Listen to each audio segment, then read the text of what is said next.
آتاكم الرسول فخذوه وما نهاكم عنه فانتهوا واتقوا الله إن الله شديد العقاب। 28 পারায় সূরা হাশরের শুরুতেই 8-9 নম্বর আয়াত আল্লাহ পাক শুনিয়ে দিয়েছেন, ওয়ামা আতাকুমুর রাসূলু ফাখুযুহু। আমার রাসূল যেটা দেবে ওটা নাও, যেটা ছাড়তে বলে ওটা ছেড়ে দাও। ইসলামের বাউন্ডারি এতটা, বাইরে থেকে হই হুল্লোড় যা করছো করো, ইসলামের বাউন্ডারির ভিতরে যদি না পড়ে আল্লাহ রাজি না, রাসূল রাজি না। আল্লাহ রাসূল রাজি না হলে কিয়ামতে বদলা তুমি পাবে না, জাহান্নাম তোমার ঠিকানা। বলে হুজুর নমুনা তো কোরআন চলছে, আল্লাযীনা দাল্লা সায়ুহুম ফিল হায়াতিদ দুনিয়া ওয়া হুম ইয়াহসাবুনা আন্নাহুম ইউহসিনুনা সুনআ উলাইকাল্লাযীনা কাফারু বিআয়াতি রাব্বিহিম ওয়া লিকাইহি ফাহাবিতাত আমালুহুম নুকিমু লাহুম ইয়াউমাল কিয়ামাতি ওয়াজনা যালিকা জাযাউহুম জাহান্নাম। পারা নাম্বার 16। সন্দেহ হলে ছুটে গিয়ে কোরআন শরীফটা খোলো। আজকে জুমার রাত, বৃহস্পতিবারের সন্ধ্যা বেলা, আজকে রাতে সূরা কাহাফ পড়াটাও ভালো।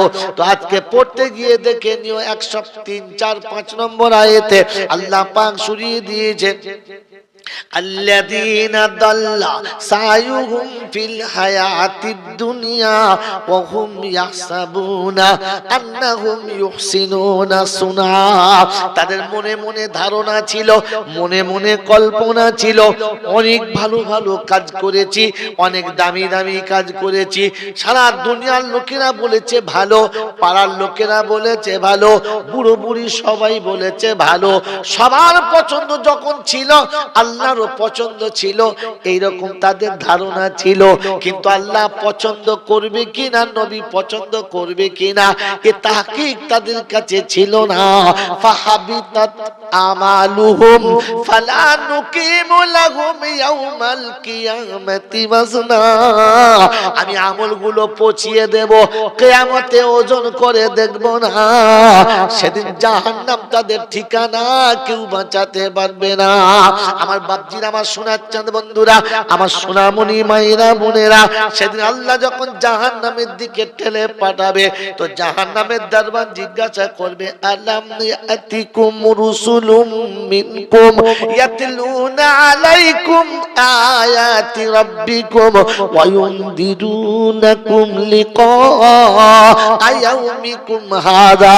24 পারা সূরা জুমারের 71 নম্বর আয়াতে রব্বুল জালাল শোনাচ্ছে, সেদিন ফেরেশতা বলবে, তোদের কাছে কোরআন হাদিস শোনার মতো এমন মানুষ কি গেল না? তোরা কি কোরআন হাদিস দেখিস না? যা মন গেছে তাই করেছিস, একবার ভাবার চেষ্টা করিস না? বলে হ্যাঁ গিয়েছিল মাওলানা, কিন্তু ভেবে দেখেছি মালটা আমাদের দলের না। আলাম ইয়াতিকুম নাদির ক্বালু বালা কদ জাআনা নাদির ফাকাদ্দাবনা ওয়া কুলনা মা নাযালাল্লাহু মিন শাইইন ইন আনতুম ইল্লা ফি দালালিন কাবীর। 29 পারা সূরা মুলকের শুরুতেই রব্বুল জালাল শোনাচ্ছে, সেদিন জিজ্ঞাসা করবে, ভয় দেখিয়েছে, দেখাচ্ছিল তারা, মানি নাই আমরা, মনে মনে করতাম এরা অন্য দলের মানুষ, ও দলটা ভালো না। এখন কি মনে হচ্ছে বল? এখন মনে হচ্ছে রব্বানা লাউ কুন্না নাসমাউ আও নাকিলু মা কুন্না ফি আসহাবিস সাঈর। এখন কি মনে মনে হচ্ছে? এখন মনে হচ্ছে যদি কথাগুলো একটু ধ্যান দিয়ে শুনতাম, যদি শুনে কথা বুঝতাম, তাহলে জাহান্নামে যেতে হতো না। বললে তাহলে কি হবে বল? বলে ফাতারাফু বিযামবিহিম, রাস্তায় একটা তওবা করব, গুনাহ মাফ হবে। হুজুররা বলেছে, খোদায়ে পাক বলছে ফাসুকাল লিয়া সাহাবিস সাঈর, জাহান্নাম দেখতে পাচ্ছিস চলে যা, কারণ তওবা করার চান্স চলে গেছে, সুযোগ আর পাবি না। আর এখন যদি তওবা করিস তওবা কবুল হবে না। এ বাপজিরা সোনার লালেরা, সেদিন জাহান্নামের দিকে যখন যাবে আফসোসে নিজের হাত চিবিয়ে অর্ধেক খাবে। আর কে সেদিন বলবে, সেদিন আল্লাহর কাছে বলে, আল্লাহ পাক শোনাচ্ছে, ইয়াউমা ইয়াদু যালিমু আলা ইয়াদাইহি ইয়াকুলু ইয়া লাইতানি ইত্তাখাযতু মা'আর রাসূলি সাবিলা ইয়া ওয়াইলাতা লাইতানি লাম আত্তাখিযু ফুলানান খালিলা। 8 পারায় সূরা ফুরকানের 28 নম্বর আয়াতে বাঁদিকের পৃষ্ঠার মিডল পয়েন্টে রব্বে জুল জালাল শুনিয়ে দিচ্ছে, বিশ্ববাসী শুনে রাখো, ইয়াউমা ইয়াদু যালিমু আলা ইয়াদাইহি ইয়াকুলু ইয়া লাইতানি ইত্তাখাযতু মা'আর রাসূলি সাবিলা ইয়া ওয়াইলাতা লাইতানি লাম আত্তাখিযু ফুলানান খালিলা। ওগো পরওয়ারদিগারে আলম, কোরআন কি বলেছিল ভাবি নাই, রাসূল কি বলেছিল জানি নাই, লোকে যা বলেছে তাই করেছি, এখন আর করার কিচ্ছু নেই। আল্লাহর নসিবটা পুড়িয়ে ফেলেছি, তার নবীর কথা শুনলাম না। আর যাদের কথা শুনে হই হই করে নেচেছিলাম, ও মালগুলো খুঁজেও পেলাম না। বাবাজিরা সোনার আল্লাহরা, সেদিন হই হুল্লোড়ে কাজ হবে না। কথা বুঝে এসেছে আব্বা? ইসলামের মাপকাঠি কতটা, যতটা আল্লাহ বলেছে, রাসূল বলেছে। এবার এখান থেকে চ্যাপ্টার আলাদা করে দিচ্ছি, ভেঙে নেন। আল্লাহ পাক তার নবীকে বললেন, নবী উম্মতকে শুধরে যাওয়ার রাস্তাটা বলে দাও, উম্মত যেন ভুল পথে না চলে, তার জন্য সিরাতে মুস্তাকিমে চলার জন্য গাইড বুকটা দিয়ে দাও। তো রাসূল বললেন, তালাবুল ইলমি ফারিজাতুন আলা কুল্লি মুসলিমিন ওয়া মুসলিমা। মহিষগদির লোকেরা, এই হাদিসটার আগে শুনেছি না শুনি না? শুনেছি। তো কি শুনেছি? যে আল্লাহর নবী বলেছেন সকলের জন্য ইলম, নারী পুরুষ সবার জন্য ইলম শিক্ষা করা ফরজ। হ্যাঁ না না বলেন, জোরে বলেন। ছি ছি ছি, কি শুনেছে বোঝো আর কি বুঝেছে বোঝো। আমি বলেছি নবী সবার, কোরআন সবার, আল্লাহ সবার, হুকুম শুধু আমার। নিজের দিকে তাকানে ভাই। আল্লাহ রাসূল বলছেন, তালাবুল ইলমি ফারিজাতুন আলা কুল্লি, জোরে বলো, জোরে বলো, আস্তে বলো, জোরে বলো, শুনুক শোনায়, মুসলিমিন ওয়া মুসলিমা, মুসলমান নরনারীর জন্য ইলম শিক্ষা করা ফরজ। কি বোঝা গেল? ইলম আলাদা জিনিস, ইলম আলাদা জিনিস। যে ইলম রাসূল শিখতে বলেছেন, যে ইলম শিখতে বলেছেন রাসূল, সেটা মুসলমানের জন্য। কার জন্য? জোরে বলে। আব বসে বসে ভাবেন মুসলমান কে? নামাজ পড়ে না যে, সেই তো মুসলমান। তোবা তোবা তোবা। হ্যাঁ, ঘন ঘন মিলাদ দিচ্ছে কে রে? হ্যাঁ, নামাজ পড়ে না।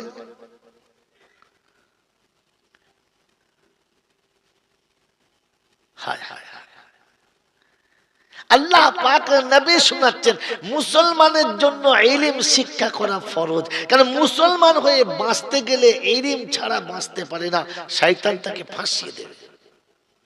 ইলম শিখেছেন, শেখেন নাই, মাস্টার হয়েছেন, ডাক্তার হয়েছেন, ব্যারিস্টার হয়েছেন, পকেটমার হয়েছেন, ঘুষখোর হয়েছেন, জোচ্চোর হয়েছেন, আপনি তো আলেম হন নাই।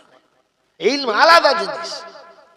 ইলম হলো সেটা অন্যায় থেকে বাঁচায় মানুষকে, যেটা ইলম হলো সেটা। আমি আপনি যা ইলম শিখেছি, আমাকে তো ঘাড় ধরে অন্যায় নামিয়ে দিচ্ছে, ওটাকে ইলম বলে না, ওটা হুনার বলে। বাবাজিরা সোনারা লালীরা, জ্ঞানীজনরা সুধী মানুষেরা, ইলম না শেখার ফল কি জানেন? হায় হায় হায় হায়, ইলম শিখি নাই তাই কোনটা ফরজ জানি না, কোনটা সুন্নত জানি না, কোনটা ওয়াজিব জানি না, কোনটা ভালো আর কোনটা মন্দ জানি না। আমার বাবাজিরা, আমার সোনার চাঁদ বন্ধুরা, আমার জ্ঞানীজনরা সুধী মানুষেরা, আর মোড়ের মাথায় বসে বসে বলছে, জানেন মাস্টাররা করছে, ওরা কি জ্ঞান বুদ্ধি কম আছে নাকি? ডাক্তার, মাস্টার, ব্যারিস্টার সবাই সব কাজ করছে, এইসব রাখাল বাগাল 3 দিন বোঝে না, জ্ঞানীগুলি মানুষ করছে। ঘোড়ার ডিম বলে ওকে জ্ঞান বলে? যে জ্ঞান তার বিবিকে উলঙ্গ করে দেয় ওটা জ্ঞান বলে? যে জ্ঞান পিতা হয়ে যুবতী কন্যাকে উলঙ্গ করে দেয় ওটা কি জ্ঞান বলে? তোবা তোবা তোবা। যে বাপ তার নিজের জন্ম দেওয়া সন্তানকে নোংরা প্রবৃত্তির শিক্ষা দেয় ওটাকে জ্ঞান বলে? এইরকম মাতাল গুলো কি আপনি জ্ঞানী মনে করেছেন, তা আপনার কপালে কষ্ট হবে। বাবাজিরা, সোনারা, লালিরা, একটা নমুনা শুনে না, ইলম শেখেন নাই বলে বলেন মা বাপের ভালোবাসা সুন্নত না, ওয়াজিব না, মুস্তাহাব না, নফল কি বল? তাই জানে, জানলে তো বলতো। একটা বলেছে দেখি যা হয় হবে, হয় না হয় না হয়, বলি তো। মা বাপের ভাত দেওয়া, মা বাপের ভালোবাসা, মা বাপের সঙ্গে সদ্ব্যবহার করা কি বলেছে বলো? জোরে বলো। ফরজ। পেছনের লোকগুলো চিন্তা করছে, বলবো? থাক, তুই বল। আরে নিজে ভেবে বলো, মা বাপের ভাত দেওয়া, জোরে বলো, ফরজ। মা বাপের সেবা করা, জোরে বলো, ফরজ। মা বাপকে সম্মান করা কি, জোরে বলো। কথা বলে দাও। আপনারা চুপ করে কেন আছেন? জানেন না নাকি? না জানেন তো এখন জেনে নেন, মা বাপের সেবা করা ফরজ। কি বলেন? জোরে বলেন, মা বাপের সেবা করা কি ফরজ? কারণ জিন্দেগিতে তো মা বাপকে সম্মান করে নাই, ফরজ বলবে কি করে? খালি জল চা শুনতে বলছে, শোনা না, ফেরেশতারা বলছে যা শালা করলি কি বে?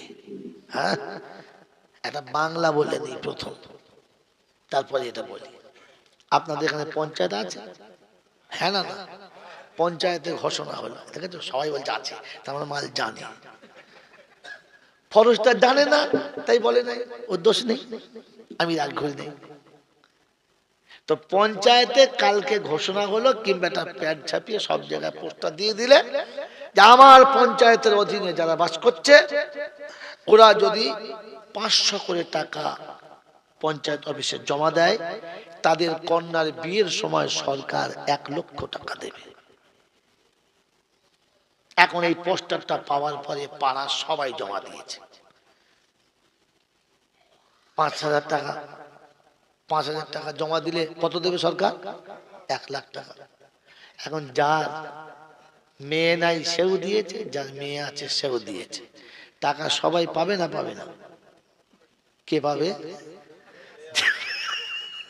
যার মেয়ে আছে সে পাবে, যার মেয়ে নেই সে, যদি বলে তো যার মেয়ে নেই সে যদি বলে আমার যখন মেয়ে নেই, তাতে কাজ কর, তুই 5,000 আমি 5,000, দুজন মিলে দিই, তুই তো মেয়ের দলে, আচ্ছা দুজন মিলে যদি 5,000 10,000 দেয়, ও পাবে? ও 1 লাখ টাকা দিলেও 1 টাকাও পাবে না, কারণ শর্ত ছিল মেয়ে থাকলে পাবে, মেয়ে না থাকলে। আল্লাহু আকবার। বুঝে যখন এসেছে, এবার ইসলাম বুঝে নিন, এবার ইসলামটা বুঝে নিন। বাবাজিরা, সোনারা, লালেরা, জ্ঞানীজনেরা, সুধী মানুষেরা, মা বাপের সেবা করা ফরজ ছিল। কি ছিল বলে? ফরজ। আর বাপ মরে গেলে মিলাদ দেওয়া বলে ফরজ। হ্যাঁ, বুদ্ধিমান ছেলে।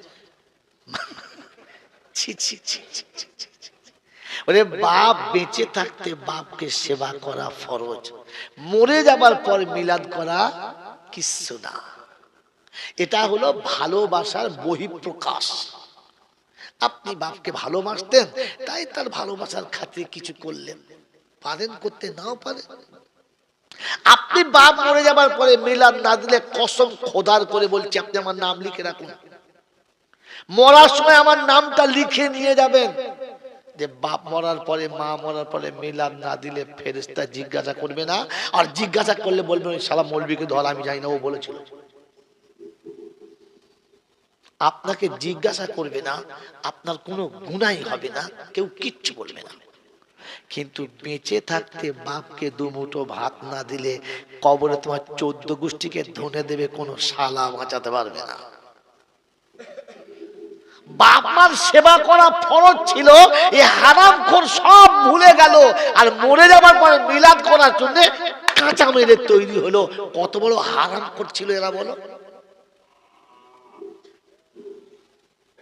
গোটা জীবনে বাপকে দুমুঠো ভাত দিলে না, মরার পরে এমন করেছে খানা, অর্ধেক ভাত বেঁচে গেছে, খাবার লোক পেল না। ফেরেশতা বলছে সারা এর জন্য পেটাবো, ওর জন্য পেটাবো, ডবল। তোবা তোবা তোবা তোবা। হ্যাঁ, কারণ বাপের ভাত দেবার কথা, ভালোবাসার কথা আল্লাহ বলেছে, আর মরে যাবার পর মিলাদের কথা কে বলেছে? পাগলা বলেছে। কে বলেছে? যদি বলে বাপ মরে গেছে, দাদু মরে গেছে, মরের মাথায় বসে বিড়ি খাচ্ছে, তো দাদু কবে মরেছে রে? বলছে হ্যাঁ মাসখানে হয়ে গেছে। সারা 40 মিলাদ কবে? একদিন ঝাড়বো, মনে করছি তোর জীবনে খাওয়াই নাই, তাই এই ওসিলে খাবো, কবে বল? বলছে বাবা তুই মিলাদটা দিবি না কি? পারলো খাবো খাবো করছে। হ্যাঁ রে বাবু দেবো, চিন্তা করছি। কি বলেছি? ও বিড়িখোর বলেছে, আর এও বিড়িখোর তৈরি হয়ে গেছে, বিড়িখোর যুক্তি করে মিলাদ দিয়ে দিয়েছে। এইরকম গেজা করে বুদ্ধি শুনে যদি মিলাদ দেয়, আর মৌল সাহেবদের কাছে ফ্রি পয়সায় যা হয় দে, ঢেলে দে, বাস সর্বনাশ কি হলো? যে মাল গেল, আর নিজের কপালে জাহান্নাম নিজে থেকে লিখে নিল। ওই মুসলমানের ছেলে, কারণ তোমাকে জিজ্ঞাসা করবে কে করতে বলেছিল বলো, কে করতে বলেছিল বলো? এই ইলম শেখো নাই বলে মা বাপের সেবা ভুলে গেছো, মিলাদে পাগল হয়ে গেছো, ফরজ ভুলে গেছো, মুস্তাহসানে পাগল হয়ে গেছো। ইলম শেখো নাই বলে নিজের মায়ের পেটের বোন ডাকলে বিরক্ত হয়, কিন্তু বিবির বোন ডাকলে তখন খুশি হয়। কচি ডাকছিস? না না। বিবির বোন ডাকলে তখন কচি, নিজের বোন ডাকলে তখন ও একবার বুড়ো তোবড়া। বুঝতে হবে ইলম শিখে নাই বলে। কি শিখে নাই বলে বলো? হ্যাঁ, মা কথা বললে, আব্বা কথা বললে ভোল্টেজ খালি বেড়ে যায়, কিন্তু শ্বশুর শাশুড়ির সাথে কথা বললে ভোল্টেজ খালি কমে যায়। আপনি বলছেন তো শ্বশুর শাশুড়ি বুঝবে এরকম ভেড়া আল্লাহ আর কারো যখন না দেয়, দুটো আমার দিয়েছে বেশ করেছে। বাবাজিরা ইলম না থাকার কারণে, কি না থাকার কারণে বলো? এখনো বুঝে নাও ইলম শিক্ষা করা ফরজ। বাবাজিরা, সোনার আল্লাহরা, জ্ঞানীজনরা, সুধী মানুষেরা, আল্লাহ পাক রব্বুল আলামিন শোনাচ্ছেন ওয়াকাযা রাব্বুকা আল্লা তা'বুদু ইল্লা ইয়া ওয়া বিল ওয়ালিদাইনি ইহসানা ইম্মা ইয়াবলুগান্না ইনদাকাল কিবরা আহদুহুমা আও কিলাহুমা ফালা তাকুল লাহুমা উফফিন ওয়া লা তানহারহুমা ওয়া কুল লাহুমা কাওলান কারীমা واحفظ لهما جناح الذل من الرحمة وقل رب ارحمهما كما ربياني صغيرا। 15 পারা সূরা বনী ইসরাঈলের 24 নম্বর আয়াতে বাদিকের পৃষ্ঠার মিডল পয়েন্টে আল্লাহ শুনিয়ে দিয়েছিল, বান্দারে আমার হাবিব রে, উম্মতের কাছে বলে দে তোরা ওরা যেন ইবাদত করলে আমার করে, আর জীবন কাটালে কাটায় যেন মা বাপের ঘরে। সেজদা করবে আমার পায়ে, অন্য কোথাও করবে না। বসবে গিয়ে মা বাপের পায়ের কাছে, অন্য কোথাও বসবে না। আল্লাহ পাক শোনাচ্ছে ইলম ফরজ যদি তুমি শিখে নিতে, মা বাপের পায়ের কাছে বসার জায়গা পেতে। মা বাপের পায়ের কাছে জীবনে কোনোদিন বসে না। বাপ মা মরে গেলে ওর হায়ার করা বাবা এলে এমন বসে, মনে হচ্ছে ফেবিকুইকে চিটিয়ে দিয়েছে, মালার ওঠে না। আমার হুজুর এসে যে বাপকে জন্ম দিল, না খাই খেয়ে ওকে খাইয়েছিল, না পরে ওকে পরিয়েছিল, নিজে না সেজে ওকে সাজিয়েছিল। যে বাপ তুই নাই ঘুমালে বাপ ঘুমাতো না, তোর মাথায় যন্ত্রণা হলে বাপের মাথায় যন্ত্রণা হতো, তোর গায়ে জ্বর এলে মায়ের চোখে ঘুম আসতো না, তুই বিছানায় যতক্ষণ ঘুমাতিস না তোর বাপ ঘুমাতো না।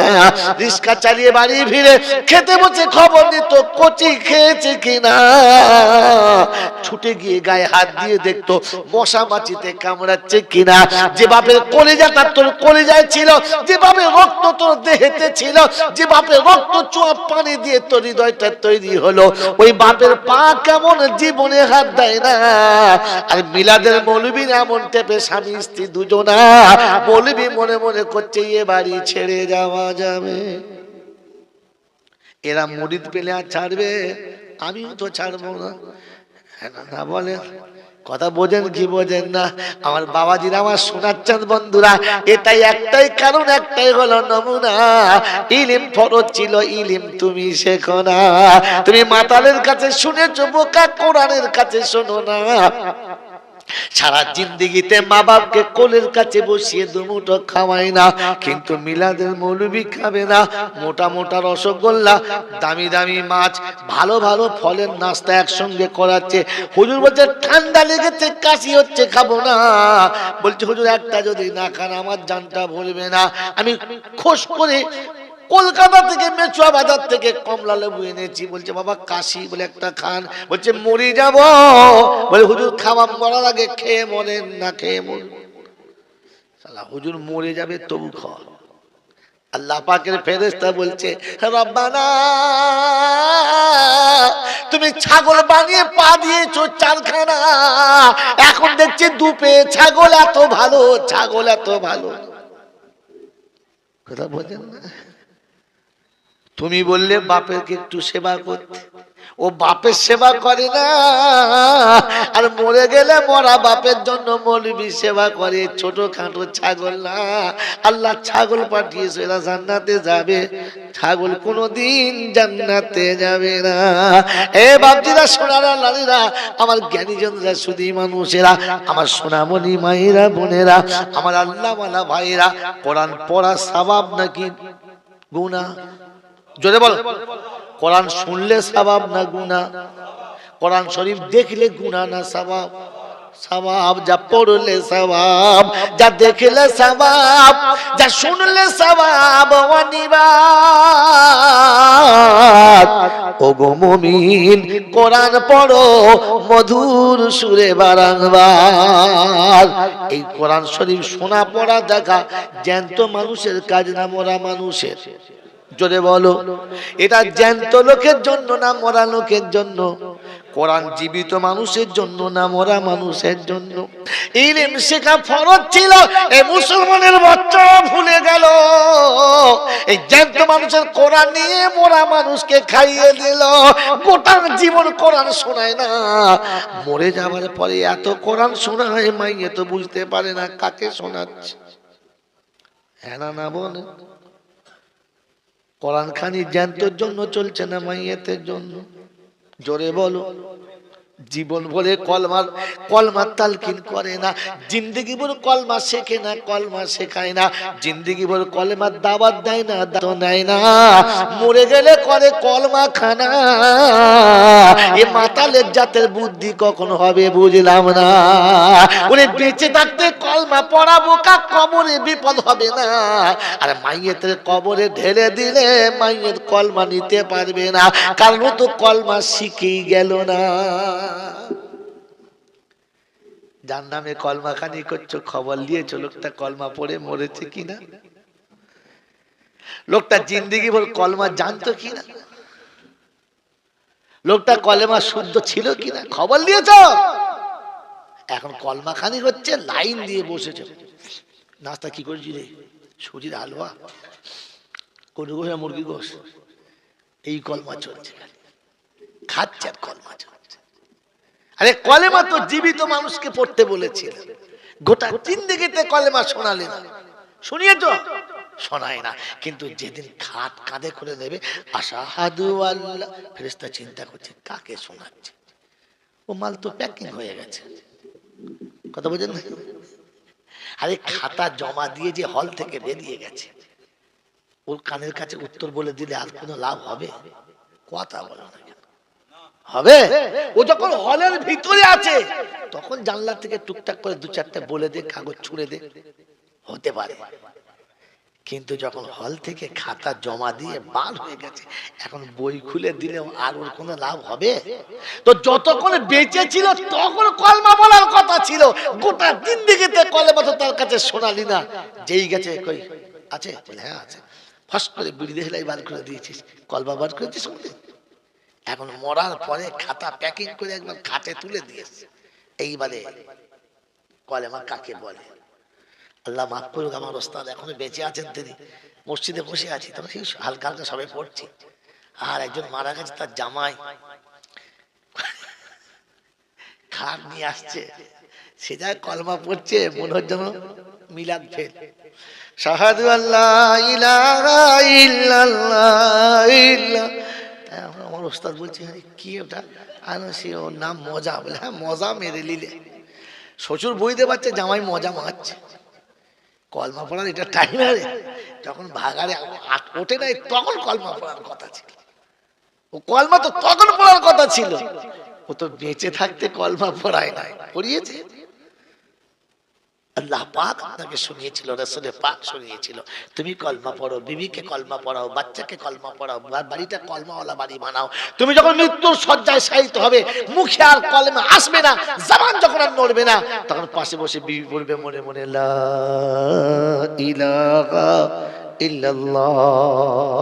বাচ্চার চোখ ভরা পানি হবে, বাপের মুখের দিকে তাকে বার পড়বে আশহাদু আল্লা ইলাহা ইল্লাল্লাহ।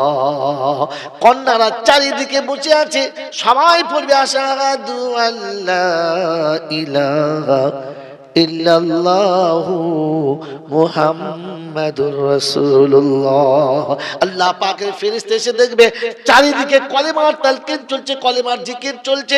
মাইয়েতের কাছে যখন বসবে, মাইয়েতের জবানের কথাটা সবার দিকে তাকাবে, সবার মুখের কথাটা আল্লাহ যদি রাজি থাকে, বেটার চোখের পানির কারণে, বাচ্চার চোখের পানির কারণে বাপের জবানে কালেমা জারি হয়ে যাবে।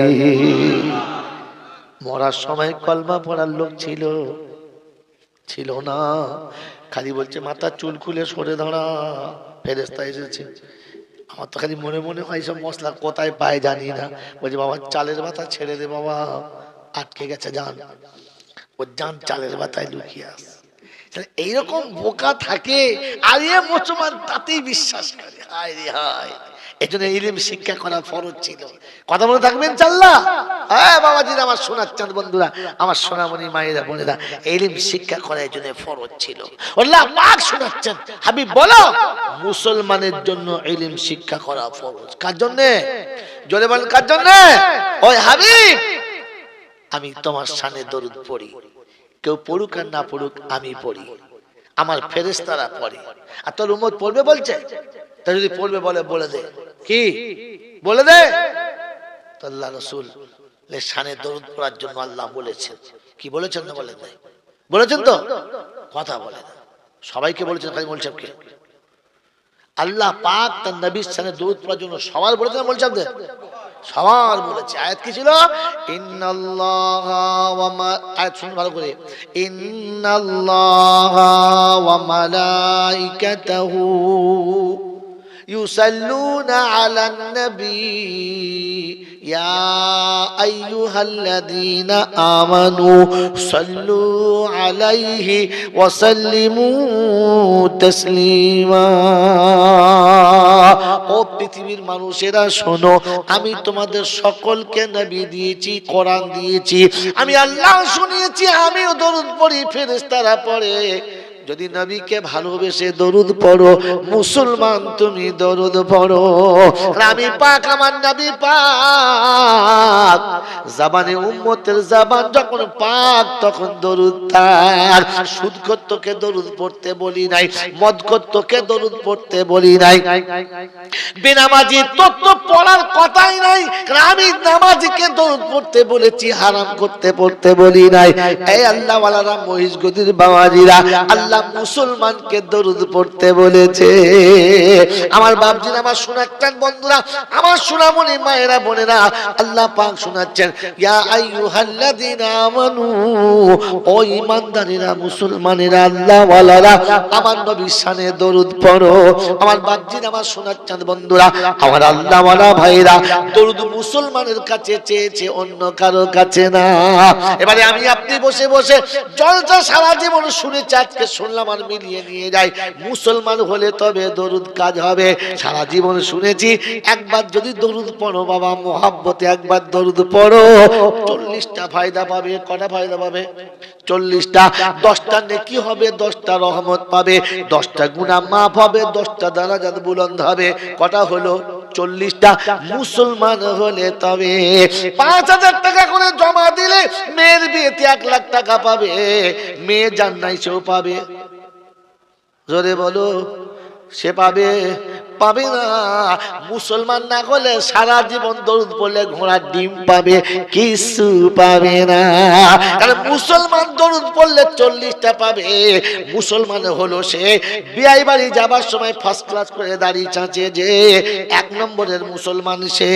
খাঁটি মুসলমান হলো সে বিয়ের সময় ছেলের বিয়েতে 15 টাকা নিয়েছে যে 1 নম্বরের খাঁটি। সারা মুসলমান কে? জোরে বলো। মুসলমান হলো তারা 8টা জিনিস ছেড়ে রেখে তাকে ভালোবাসে যারা। কটা বলেছি? জোরে বলো, কটা? 8টা। নিতে পারবে? পারবে না।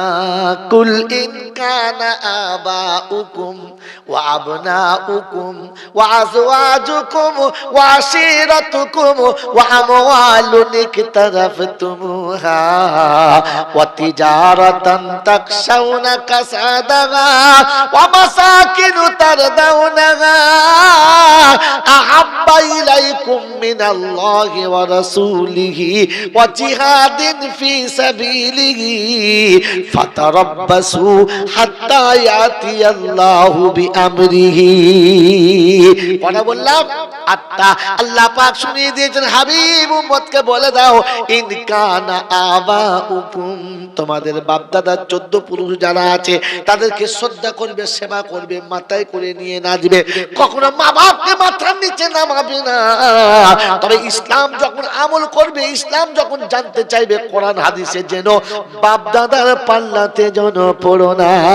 বাপ দাদার পাল্লায় পড়ে আবু জেহেল জাহান্নামে গেছে রে বোকা, তা না হলে আবু জেহেল জাহান্নামে যেত না।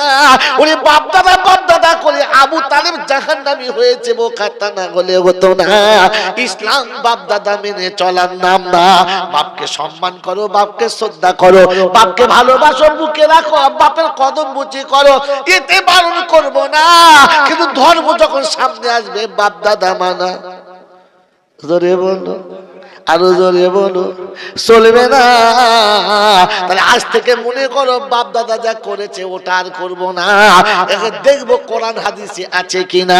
আল্লাহ নবী বলেছেন, ইজা মাতা ইবনা আদম, তাকে ফিরে এসো, ইজা মাতা ইবনা আদম ইনকাতা আমালহু ইল্লা মিন সালাসা সাদাকাতিন জারিয়া ইলমিন ইয়ানতাফিউ বিহা ওয়ালাদিন সালিহিন ইয়াদউ লাহু।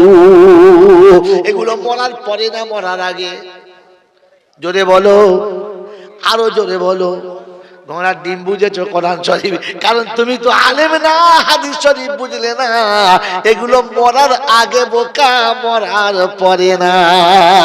কোরআন আল্লাহ নবী শোনাতে ফেরা শুনেন, ইদা মাতা, এর আগে শুনেছেন বক্তাদের কাছে মাল কিছু বোঝে না, যা শুনেছে তাই ঢেলে দিয়ে চলে যাচ্ছে। ইযা মাতা ইবনা আদম ইনকাতা আমালহু ইল্লা মিন সালাসা সাদাকাতিন জারিয়া ইলমিন ইয়ানতাফিউ বিহা ওয়ালাদিন সালিহিন ইয়াদউ লাহু। তুমি যতদিন বেঁচে আছো যা করবে তাই পাবে, তার বেশি পাবে না। 3টে কাজ যদি করে যাও কিয়ামত পর্যন্ত পাবে, বন্ধ হবে না। একটা হচ্ছে সাদকায়ে জারিয়া, নিজে করে যাও, মরার আগে মসজিদ মাদ্রাসা যা করবে করে যাও, রাস্তাঘাট বানিয়ে যাও, সাদকা জারিয়ার 70টা ভাগ আছে শুনে নাও। যে কোনো কাজ করে যাও, এই সাদকা জারিয়া করে গেলে তোমার কবরে দেখি যাবে। খালি মুখ দেখো না, ঠুকছে মানে পানি চাইবে। বোঝেন না? বোঝেন না?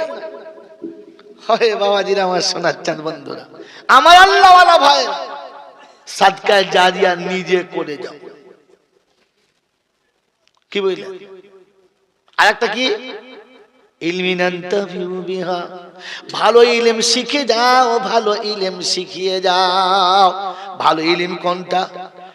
ডবল এম এ হতে হবে, এম কম হতে হবে, টমটম হতে হবে, বিএড করবে, ডিএড করবে, আর শেষ বেলায় ইডিয়েট হয়ে মরে যাবে।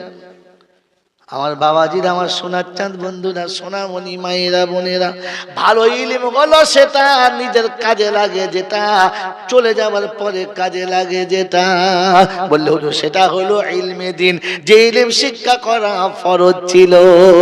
মোতাবেক আল্লাহ বলে নমুনা আল্লাহর নবী বলেছে, বলেন আল্লাহর নবী বলেছেন, এ বাপজিরা, সোনারা, লালিরা, আপনি সারা জীবন যা লেখাপড়া শিখেছেন, সরকারের রুল মেনে শিখেছেন না নিজের রুলে?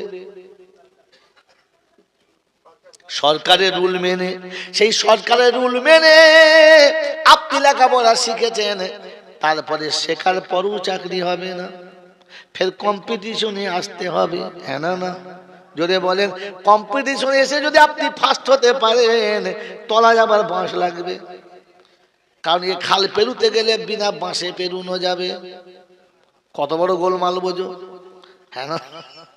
এত খেটে খুঁটে আবার বাঁশ, তারপরে ওপারে হলো পার, বলে 60-এর আগে মাল বেকার। হ্যাঁ না বলো? 60 বছর হলেই বললে মাল ছাঁটাই করো, আর চলবে না। হ্যাঁ না বলে? এরপরে আর হবে? হবে না। কোরআন বললে এটা ইলিম না, ইলিম আমি দিচ্ছি শুনে নে, ঘুষও লাগবে না, বাঁশও লাগবে না, এমনিতেই হবে, শুধু ডিগ্রি নিলেই হবে, শিখলেই হবে, আমি আল্লাহ পাস করে দেবো। কিন্তু শর্ত একখানা, বললে কি? যেটা আমি বলেছি ওইটা। বাপজিরা, সোনার আলালেরা, আমার জ্ঞানী জনেরা, সুধী মানুষেরা, আল্লাহ পাকের নবী শোনাচ্ছে, মান কারা আল কোরআন ওয়া আমিলা বিহি উলবিসা ওয়ালিদাইহি তাজাই ইয়াউমাল কিয়ামা যাওয়াহু আফজালু কাযাউইশ শামস।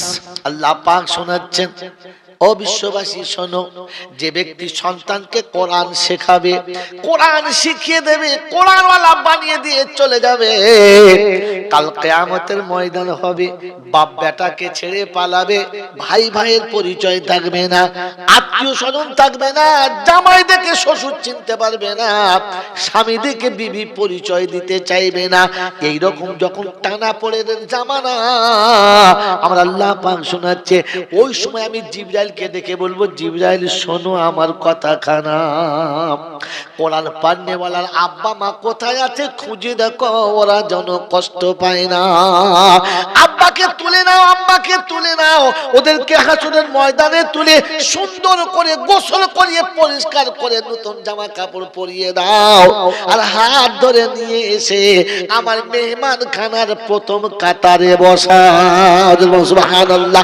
এ বাপজিরা, সোনারা, লালীরা, আমার জ্ঞানীজনরা, শুধু মানুষেরা, কিয়ামতে শুধু বিচার শুনেছেন, বিপদ শুনেছেন? হ্যাঁ না? না, কিয়ামতে খুশির কথা শুনেছেন? শুনেছেন? কিয়ামতে হই হুল্লোড় শুনেছেন? সেদিন তো পাগলামও চলছে, ঘামে ঘাম ছুটছে। হ্যাঁ না? না, খালি এই পর্যন্ত শুনেছে বন্ধু, চ্যাপ্টার আরেকটা আছে, ওটা জানো না, আর যেটুকু জানি বুঝিয়ে বলতে জানি না। আমার বাপজিরা, আমার সোনার বন্ধুরা, আমার সোনামণি মায়েরা, বোনেরা, কিয়ামতের ময়দানে দল কটা হবে? 9টা। কটা হবে জানেন? জানেন না? আমার বাপজি, 9টা দল আলাদা, কিয়ামতে 9টা দল হবে। 8টা দলে শুধু মেলা মেলা খেলা, আর 9ম দলে হবে বিচারের ঠেলা। কদলে মেলা? হ্যাঁ, 8টি এখান থেকে তৈরি।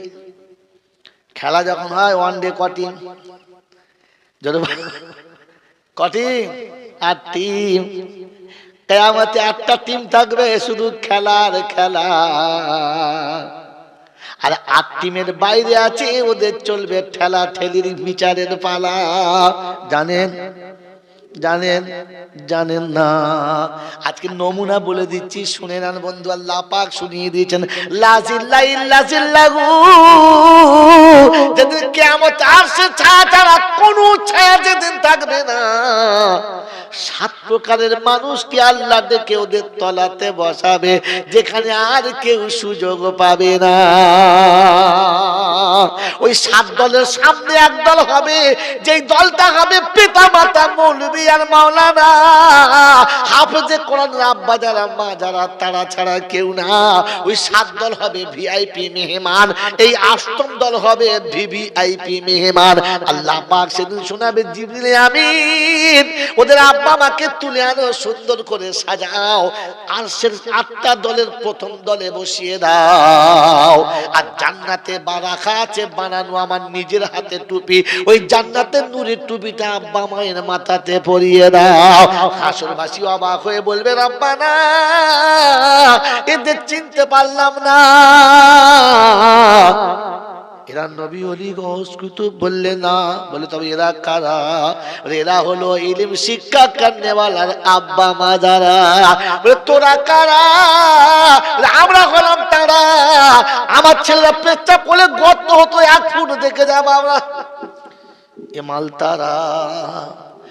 গর্তের ভিতরে এবার তোর পেটাই হবে, কে বাঁচাবে? বাঁচা। এর ইলম শিক্ষা করা ফরজ রে বোকা। আল্লাহ পাক শুনিয়ে দিচ্ছে, হাসরের যখন ময়দান হবে, কোরআন পান্নেওয়ালার পিতা মাতাকে নিরাপদে আরশের তলায় বসতে দেবে। বলে হুজুর এ তো বাপ পেল, বেটার কি হবে? তো কোরআনে পাকের কথা নবী শোনাচ্ছে, ইকরা ওয়াত্তাকি ওয়ারাতিল কামা তুরাতিলু ফিদ দুনিয়া ফাইন্নাহা মানজিলাতুন ইলা আখিরিল আয়া। ও হাফেজে কোরআন ও আলিম ও কোরআন পান্নেওয়ালারা, কোরআন পড়ো আর জান্নাতে সিঁড়িতে চড়ো, যেখানে তুমি দাঁড়িয়ে যাবে তোমার জান্নাতের মাকাম ওই জায়গাতে হবে। ও বাপজিরা, সোনারা, লালীরা, আমার জ্ঞানীজনরা, সুধী মানুষেরা, আমার সোনামণি মায়েরা, বোনেরা, আল্লাহ পাক শুনিয়ে দিয়েছেন, ভালো ইলম শিখে যাও, শিখিয়ে যাও। যেটা তুমি শিখে যাও তোমারও লাভ হবে, তোমার আব্বা মায়ের লাভ হবে। ওই ইলম হলো কোরআনের ইলম। কি ইলম? কটা হলো? 2টো। এগুলো বেঁচে থাকতে থাকতে না, মরার পর, বেঁচে থাকতে থাকতে। আর শুনিয়ে দিয়েছেন, ওয়ালাদিন সালিহিন ইয়াদউ লাহু, আর দুনিয়া থেকে যাবার আগে এমন একটা ছেলে রেখে যাও, যে ছেলে তোমার জন্য একটু দোয়া চাইতে পারে। কি গো বাবাজিরা, যাওয়ার আগে একটা ছেলে রেখে যাও, মরার পরে না আগে? জোরে বলো। হ্যাঁ, লাস্টে এসে বলে দিয়েছে, মরার আগে একটা ছেলে রেখে যাও, সাদকায়ে জারিয়া করে যাও, ইলম শিখে যাও, শিখে যাও।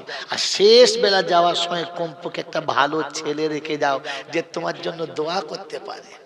এই জন্য পেটে সন্তান আসলে আল্লাহর কাছে দোয়া চাওয়া। কি? আল্লাহ এড়ে গরু দাও। কি জি? কারণ বকন হলে খুব ঝামেলা। বাপ না কিরা কি সাপ, অভিশাপ আল্লাহ জানে। এখনো দোয়াটাও চাইতে জানে না।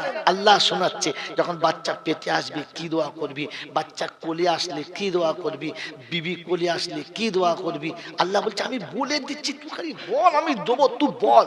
এ মাল বলবে না। কি বলবেন? চলো বলবো। হ্যাঁ, বিবি কোলে আসলে কি দোয়া বলবো? বলছে তো অনেক আগে চলে গেছে মাল, ও আর হবে না, বাসি হয়ে গেছে, আর কি হবে? এখনো সুযোগ আছে, এখনো সুযোগ আছে। কি জি, বয়স হয়ে গেলে ছেলে পুলে হয় না। তুমি যদি গাছের মূল শেকড় কেটে দিয়ে থাকো, সেটা আলাদা কথা। কি এই 16 তারিখে আমি জলসায় ছিলাম, জলেশ্বরে। জলেশ্বর জানেন? জানেন না? আর দরকার নেই জানা। তো জলেশ্বরের ইমাম সাহেব জলসায় নাই। হ্যালো, আজকে আপনার মুসলিম ইমাম নাই কেন? বলছে হুজুর সে পরে বলবো, অসুবিধা আছে। আচ্ছা, কি অসুবিধা ভাই? এবার স্টেজে যাচ্ছে ইমাম সাহেব, আসেনি, অসুবিধা আছে, পরে বলবো। মুয়াজ্জিন বলছে পরে বলবো। জলচা করে নিচ্ছে, ভাত টাত খেয়েছে, বলছে হুজুর দোয়া করুন, আলহামদুলিল্লাহ খুশির খবর। আর কি? ইমাম সাহেবের বেটা ছেলে হয়েছে। এতে লজ্জা কি? বলছে বয়স 62 বছর, খুব অল্প বয়সে হয়েছে তো এই জন্য লজ্জা পাচ্ছে। বুড়ো যদি ছেলে হাত ধরে নিয়ে যায় লোকে কি বলবে? ও দাদু তোমার এটা কোন ছেলের ছেলে? এটা বলবে না তো? 62 বছরের ছেলে হয়, আল্লাহ দেয়, দেয় না? দেয় না? হ্যাঁ, বড় মেয়ের বিয়ে হয়েছে, নানি হয়ে গেছে। বড় মেয়ের বিয়ে হয়েছে, নানি হয়ে গেছে, তখন এর যদি ছেলে হয় কি অবস্থা বলতো তো? হ্যাঁ, চালাতে আর ডাল পালাতে মিল খাবে না। আল্লাহ দিতে পারে, পারে না? পারে না? তো আপনার যদি মূল শেকড় কাটা থাকে তাহলে কি হবে? সে গাছের তো হওয়ার কোনো কল নেই। তাহলে এখন রাস্তা আছে, বিবির বিছানায় গেলে অজু করে যাবে। কি করে যাবে? অজু করে বিছানায় যাবে, অজু করে যাবে। আর বিছানায় গিয়ে আল্লাহর কাছে দোয়া চাইবে। কি দোয়া চাইবে? আয় আল্লাহ, এই সাথীটা তুমি দিয়েছো, আমি চিনতাম না, ওকে আমার সাথী করেছো। যখন আমার সাথী করেছো আল্লাহ, এই আমার সাথীটাকে আমি পাওয়ার পরে যে ফসল দেবে আল্লাহ ওটা যেন ভালো দিও। কি দোয়া করা? কি দোয়া করা? আল্লাহ ফসল ভালো দিও। শব্দ কি? রব্বি হাবলি মিনাস সালিহিন। আল্লাহ আমাকে স্বামী বানিয়েছো, কে বিবি বানিয়েছো, দুজনের মাঝখানে যে ফসল দেবে ওটা ভালো দিও। রব্বি হাবলি মিনাস সালিহিন। যেদিন বিবি মা হতে চলেছে তুমি বুঝতে পেরেছো, বিবি বলেছে দোয়া চেঞ্জ করে নাও। আল্লাহর কাছে প্রত্যেক ওয়াক্তে নামাজের পরে দোয়া করো, রব্বি হাবলি মিন লাদুনকা যুররিয়াতান তাইয়্যিবা ইন্নাকা সামিউদ দুআ। আল্লাহ তুমি সব শুনছো আমার দোয়াটা। রব্বুল আলামিন আমার ছেলেটা যুররিয়াতান তাইয়্যিবা, পবিত্র বাচ্চা দাও। কারণ আমি চলে যাওয়ার পরে আমার মুসিবতের কারণ যেন আমার বাচ্চা না হয়, আমি চলে যাবার পরে আমার বিপদের কারণ যেন আমার বাচ্চা না হয়, আমি চলে যাবার পরে আপনার নারাজ হওয়ার কারণ যেন আমার বাচ্চা না হয়, আমি চলে যাবার পরে আমার বাচ্চা আমাকে জাহান্নামে নিয়ে যাবার কারণ যেন না হয়। মহিষগদির লোকেরা হয়তো মনে মনে আপনাদের হবে আমার বাচ্চা কি করে নিয়ে যাবে? হ্যাঁ, আল্লাহ পাক আপনার কাছে জিজ্ঞাসা করবে, সেদিন কি জবাব দেবেন একবার ভেবে নেন। আমার বাবাজিরা, আমার সোনার চাঁদ বন্ধুরা, আমার সোনামণি মায়েরা, বোনেরা, এখানে বাচ্চা যেদিন বিবির পেটে থেকে আপনার কোলে আসবে, প্রথম কোলে নিয়ে কপালে একটা আদর করে চুমো খাবেন। আল্লাহু আকবার বলে চুমোকে বাচ্চাকে পাশে শুইয়ে দিয়ে 2 রাকাত নামাজ পড়ে নেবেন, শুকরের নামাজ। আল্লাহ তুমি করুণা করে আমাকে বাপ বানিয়েছো, আল্লাহ যোগ্য বাপ হওয়ার তৌফিক দাও। আল্লাহ সন্তানের হক যেন আদায় করে যেতে পারি। প্রথম আপনার কর্তব্য হলো 2 রাকাত নামাজ পড়ে আল্লাহর কাছে দোয়া করা, রব্বানা লিয়ুকিমুস সালাহ। আল্লাহ আমার বাচ্চাকে তুমি নামাজি বানিয়ে দিও। আল্লাহ আমি নামাজির আব্বা হতে চাই, আমি নামাজির আব্বা হতে চাই, আমি নামাজির দাদু দাদি নানা নানি হতে চাই। আল্লাহ বেনামাজি যেন করো না, কারণ বেনামাজের সঙ্গে তোমার কোনো সম্পর্ক থাকে না, বেনামাজির সঙ্গে নবীর কোনো সম্পর্ক থাকে না, বেনামাজির সঙ্গে ফেরেশতাদের সম্পর্ক থাকে না, বেনামাজির সঙ্গে আখিরাতের কোনো মঙ্গলের সম্পর্ক থাকে না। তাই আমি আপনার কাছে দোয়া চাচ্ছি, রব্বানা লিয়ুকিমুস সালাহ। আল্লাহ আমার সন্তানকে নামাজি বানিয়ে দিও প্রভু গো। আমার সন্তান নামাজি হবে, তোমার পায়ে সিজদা করনেওয়ালা হবে, তোমার কোরআন পড়নেওয়ালা হবে, তোমার হুকুম মাননেওয়ালা হবে, তোমার কাছে ছাড়া অন্য কারো কাছে মাথা নামাবে না। আমি ওই রকম পিতার আব্বা হতে চাচ্ছি। আমার বাচ্চা, আমার শোনাচ্ছেন বন্ধুরা, আপনি কবরে গিয়ে যখন জিজ্ঞাসা করবে, কোরআন শুনিয়ে দিয়েছি, ওয়া ইদাল কুবুর বু'থিরাত আলিমাত নাফসুম মা কদ্দামাত ওয়া আখারাত। আল্লাহ পাক শুনিয়েছেন, বিশ্ববাসী শোনো, কবর যেদিন ফেটে যাবে, মানুষ যেদিন কবরের উপরে চলে আসবে, সেদিন দেখতে পাবে কি এনেছে, কি রেখে এসেছে। আলিমাত নাফসুম মা কদ্দামাত ওয়া আখারাত, সাথে কি এনেছে, কি রেখে এসেছে।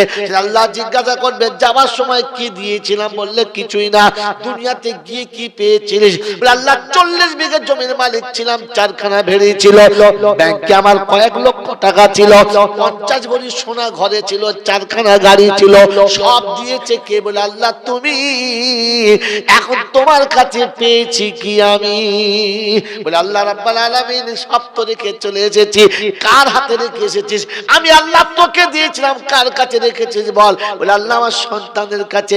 কি রকম সন্তানের কাছে? বলে আল্লাহ তোমার দেওয়া মালগুলো আমি নষ্ট করি নাই খোদা, নামাজের হাতে রেখেছি, আলেমের হাতে রেখেছি, হাফেজের হাতে রেখেছি।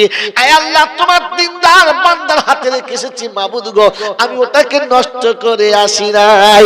আল্লাহ পাক সেদিন জিজ্ঞাসা করবে, বান্দা উত্তর দেবে, ওই মুসলমানের ছেলে, তুমি যখন মরে যাবে তোমার আল্লাহর দেওয়া মালটা তোমার ছেলে নিয়ে তাস খেলবে, লটারির টিকিট কাটবে, তোমার ছেলে তোমার টাকা নিয়ে বিড়ি খাবে, তাড়ি খাবে, গাঁজা খাবে, রাস্তায় বসে ফুর্তি করবে, জবাব কে দেবে বলো? সেদিন জিজ্ঞাসা করবে, মাল আমি দিয়েছিলাম খেলি না তো, রাখার সময় রেখে আসার সময় ভালো মানুষের কাছে রাখলি না, রাখলি তো তাড়ি করে বিড়ি করার গাঁজা করার হাতে, আমি তো ওকে মাল দিই নাই, দিয়েছি তোর কাছে, কার কাছে দিয়েছিস বল?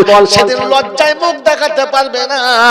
ছেলে যে পাপ গুলো করবে ওই পাপ তোমাকে নিতে হবে, ফেরেশতা ছাড়বে না। কথা কি মনে মনে করছেন? মরে যাবার হয়ে যাবে, ঝামেলা শেষ, ঝামেলা শেষ।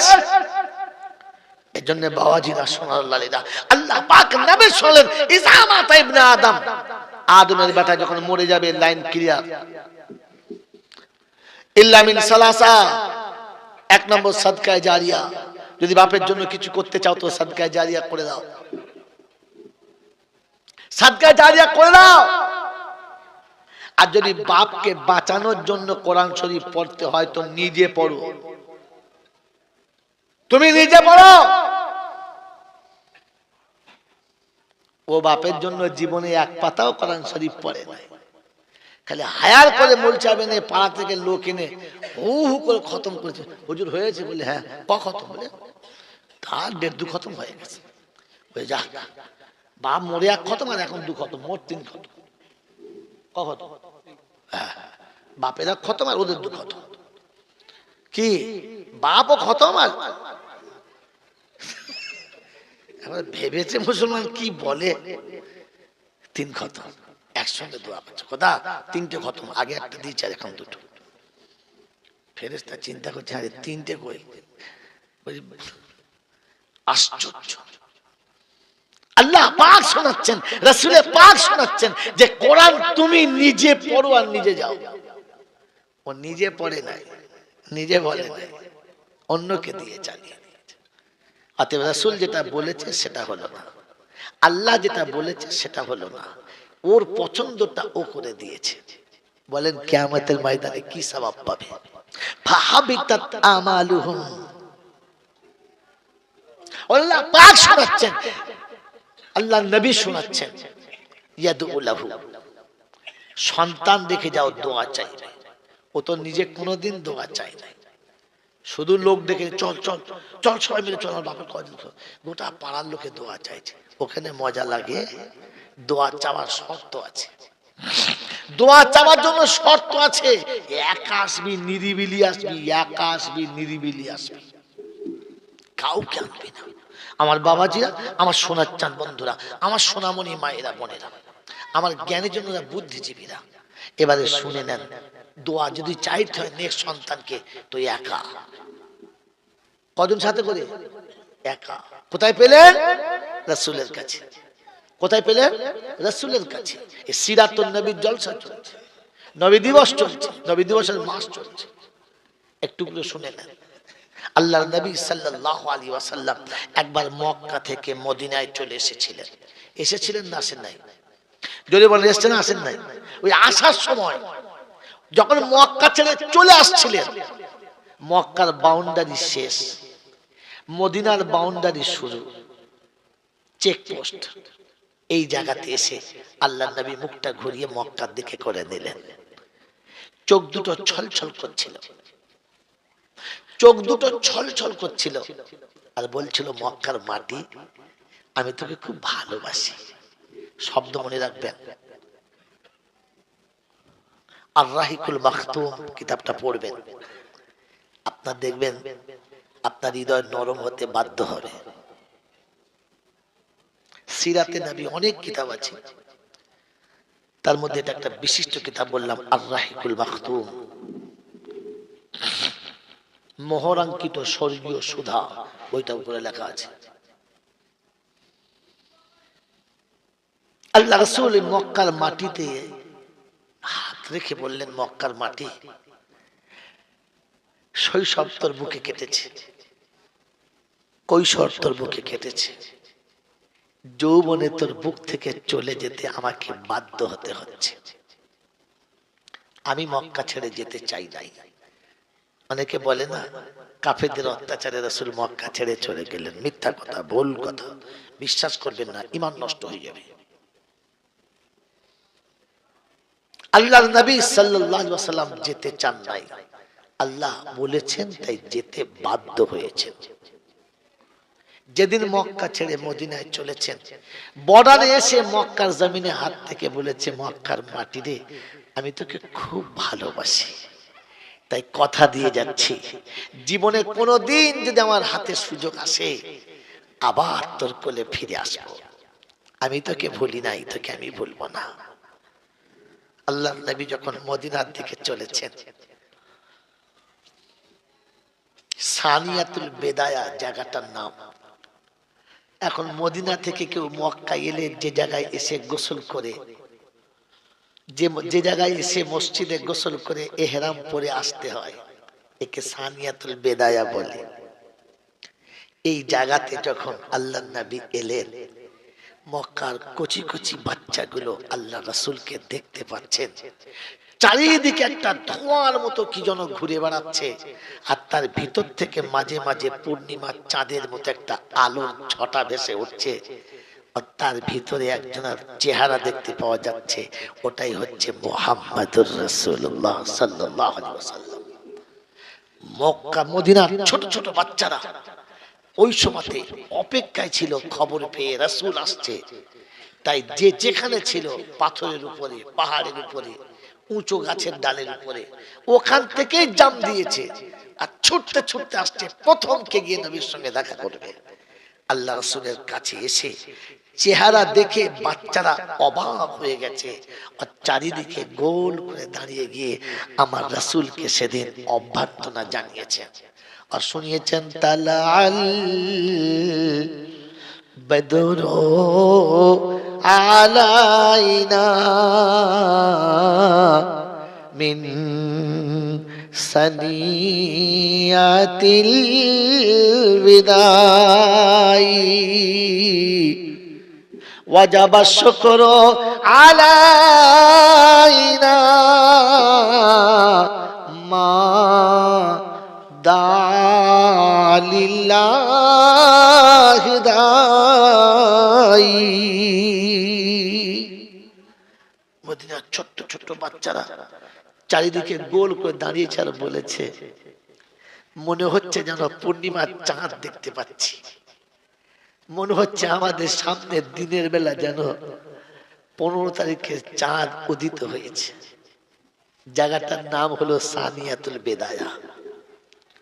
আর শোনাচ্ছেন, আমাদের জন্য ওয়াজিব হয়ে গেছে আপনার কথা মেনে নেওয়া। হাবিব ও দায়ী, আমার নবীকে দায়ী বলে কখনো আল্লাহ ডেকেছে আর কখনো আল্লাহর বান্দা ডেকেছে। আল্লাহ পাক তার নবীকে অনেক অনেক জায়গাতে দায়ী বলে ডেকেছে, আর মদিনার বাচ্চারা আমার নবীকে দায়ী বলে ডেকেছে আর বলেছে, মা দালিল্লাহ, হে দায়ী, ও দায়ী, তুমি যখন ডাকবে না, তুমি যখন ডাকবে না, যেভাবে ডাকবে না, আমরা সেইভাবে তোমার ডাকে সাড়া দেব।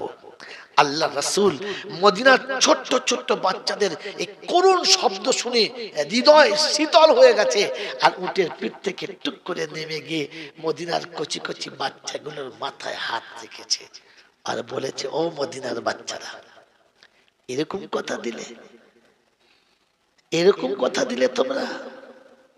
আমি আমার মাতৃভূমি ছেড়ে এসেছি, আমি আমার শৈশব কৈশোরের খেলার জায়গা ছেড়ে এসেছি, আমি আমার জীবনের সব সাজানো প্রাসাদ ছেড়ে চলে এসেছি, এত বড় কথা দিলে কোনদিন কোন সময় আমাকে তাড়িয়ে দেবে না তো, চলে যেতে বলবে না তো, চলে যেতে বাধ্য করবে না তো?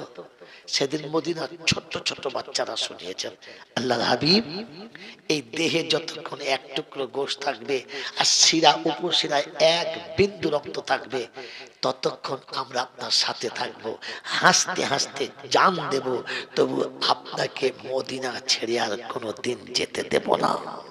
আল্লাহ পাক বলেন, হাবিব তুমি একা বলেছো মক্কা ফিরে আসবো, তোর কাছে আমি আসবো, তোকে ভুলবো না, কিন্তু মদিনার সব মাসুম বাচ্চারা বলেছে হাবিব আপনাকে ছাড়বো না, মদিনাতেই থেকে যাও, মক্কাতে আর আসতে হবে না। আজও রাসূল আরামে আছেন, আজও রাসূল পর্দায় আছেন, তো মক্কায় না মদিনায়? বলেন মক্কায় না মদিনায়? মদিনায়। কারণ ওই মাসুম বাচ্চাদের শপথটা সেদিন আল্লাহ খুব পছন্দ হয়ে গেছে আর বলেছে, হাবিব এই বাচ্চা মাসুম বাচ্চাদের ভালোবাসার বাহুডো ছেড়ে দিও না। কতটা ভালোবাসে দেখবে। এই ওহুদে সাহাবীদের হেরে যাওয়ার একটা নুকতা এটাও হতে পারে। ও হাবিব এই মদিনার বাচ্চারা কতটা ভালোবাসে দেখবে। ওহুদের যুদ্ধে সাহাবাদের বিজয়ী হলো একটা সুন্নতের ভুলের কারণে, একটা সুন্নতকে ছেড়ে দেওয়ার কারণে জিতে যাওয়া যুদ্ধে পরাজয় হয়ে গেল। 70 জন সাহাবী শহীদ হলেন একটা সুন্নত ছেড়ে দেওয়ার জন্য। এই মুসলমান, তুমি মার খেয়ে খালি কাঁদো না যে মুসলমান মার খাচ্ছে, তুমি তো মুসলমানই না। সাহাবাদের মতো মুসলমানেরা একটা সুন্নত ছেড়ে 70 জনকে কুরবানি দিতে হয়েছে। আমি তো ফরজ ছেড়ে দিয়েছি, সমূলে ধুলে দেওয়া দরকার ছিল, মানে নাই ভাগ্য ভালো, মরছি নাই ভাগ্য ভালো, বেঁচে গেছিস তো রাসূলের দোয়ার কারণে। সাহাবাদের একটা সুন্নত ছেড়ে গেছে, 70টা সাহাবীকে প্রাণ দিয়ে একটা সুন্নতের বদলা দিতে হয়েছে। আল্লাহর নবীর দান্দানে মোবারক শহীদ হলো, আল্লাহ রাসূল গর্তের ভিতরে পড়ে গেল, সাহাবীরা চারিদিকে ছুটিয়ে গেছে। হযরত আলী কারামাল্লাহু ওয়াজহু বলেন, আমি রাসূলকে দেখতে পাচ্ছি না। ছুটে সাহাবীদের কাছে গেলাম, বললাম রাসূল কই? বললে জানি না। মাইয়াদের কাছে ঘুরে দেখলাম সবার লাশ আছে, রাসূলের লাশ নাই। তো জিন্দাদের কাছে নাই, মুর্দাদের কাছে নাই। আমি অবাক হয়ে গেলাম। হযরত আলী কারামাল্লাহু ওয়াজহু বলেন যে আমি একবার ছুটে সাহাবীদের কাছে আর একবার ছুটে শহীদদের কাছে যখন রাসূলকে দেখতে পাই নাই, আসমানের দিকে মুখটা তুলে চিৎকার মেরে বলল, আল্লাহ অপরাধ আমরা করেছি, তোমার রাসূলকে তুমি আসমানে তুলে নিয়েছো, জনমের মতো আর কোনোদিন দেখা হবে না, আমরা রাসূল থেকে মাহরুম হয়ে যাব, কোনোদিন রাসূলকে দেখতে পাবো না। আল্লাহ পাক এই আওয়াজ আলীর কণ্ঠে শুনেছেন আর সাহাবী দূর থেকে আওয়াজ দিয়ে বলেছে, আলী রাসূল মারা যান নাই, আল্লাহ তুলে নেন নাই, রাসূল আছে আমি জানি, কেউ জানে না। হয়তো আলী বলেন, ছুটে গিয়ে বললাম বল কোথায়? বলে আসো আমি দেখেছি, ওহুদের পাহাড়ের পাদদেশের এক আড়াল জায়গাতে গর্তের ভিতরে রাসূল পড়ে গেছেন কাত হয়ে, আর এমন ভাবে মেকে গেছেন যে উঠতে পারছেন না, পড়ে আছেন, কাত হয়ে আছেন। যেমনি হযরত আলী গেছে তাবাজ আলী অপেক্ষা করছিলাম শুধু তোমার, আমি জানতাম তুমি এসে আমাকে তুলবে, হাত ধরে তুলে নাও। রাসূলকে তুলে যখন বসিয়েছেন আমার আল্লাহওয়ালা ভাইরা, আল্লাহ রাসূল বলছেন, আলী খুব মাথা যন্ত্রণা করছে, কপালে একটা তীর গেঁথে আছে, এটাকে তুলে দাও। পাশে সাহাবী দাঁড়িয়ে আছেন, বলেন আল্লাহর হাবিব জীবনে একটা খেদমত করব, সুযোগটা দাও, একবার খালি অনুমতি দাও, তীরটা আমি তুলে দিই। আল্লাহ রাসূল বললেন তাই দাও। সাহাবী বিসমিল্লাহ আল্লাহু আকবার বলে, বিসমিল্লাহ আল্লাহু আকবার বলে লোহার ওই তীরের নখটাতে দাঁতে করে চেপে ধরেছে, আর এত জোরে টেনেছে যে তীর তো দাঁত থেকে ছেড়ে এসেছে, মাথা থেকে ছেড়ে এসেছে, কিন্তু সামনের উপর নিচু দুটো করে চারটে দাঁত একসঙ্গে ঠিকরে ফাঁকে বার হয়ে চলে গেছে। সাহাবী যেমনি চারটে দাঁত চলে গেছে, রক্ত মুখ ভর্তি ফোয়ারা দিয়েছে, হাত দিয়ে টিপে ধরেছে। রাসূল জিজ্ঞাসা করছে লাগলো? তো চেহারায় হাসি রেখে বলছে না। মুখে রক্তটা গিলে খেয়ে পার করে দিয়েছে, রক্ত দেখে পাছে রাসূল কষ্ট না পায়, রাসূলের কষ্ট না হয় তাই হজম করে নিয়েছেন। আমার বন্ধুরা, আমার আল্লাহওয়ালা ভাইরা, উহুদের মাটি আবু জেহেল তার দলবল নিয়ে ঘোষণা করেছে, কাদ মাতা মোহাম্মদ, মোহাম্মদ মরে গেছে। তারিখ অনেক লম্বা, ওদিকে যাব না, কারণ সময় সংকেত দিচ্ছে বেশি দূরে যাওয়া ঠিক না। বাবাজিরা, সোনার লালেরা, আল্লাহর নবীর দুনিয়া ছেড়ে চলে যাওয়ার খবরটা চলে গেছে। আল্লাহ রাসূলকে তুলে নিয়ে পাহাড়ের উপরে, উহুদের পাহাড়ের উপরে গিয়ে একটু আরাম করতে জায়গা দেবে, তো পাহাড়ের উঁচু নিচু জায়গা, পাথরের উপরে শোয়ানো যাচ্ছে না। হযরতে সিদ্দিক আকবর সাহেব সেদিন বলেছিলেন, পাহাড় রে, একটু একটু জায়গা করে দে, আমার রাসূল একটু আরাম করবে, একটু জায়গা করে দে। তারিখ নকল করছে, আদৌ জায়গাটাকে পুরো ঘিরে দেওয়া আছে, যাওয়া নিষিদ্ধ করে রেখেছে, যে পাথর অটোমেটিক সরে গিয়ে মনে হচ্ছে যেন কি আগে থেকে এসে শোয়ার জায়গা করে রেখেছে, আর রাসূল ওখানে আরাম করেছে। আমার আল্লাহওয়ালা ভাইরা, গোটা মদিনাতে খবর ছুটে গেছে আল্লাহ রাসূল শহীদ হয়ে গেছে, আল্লাহ রাসূল নাই।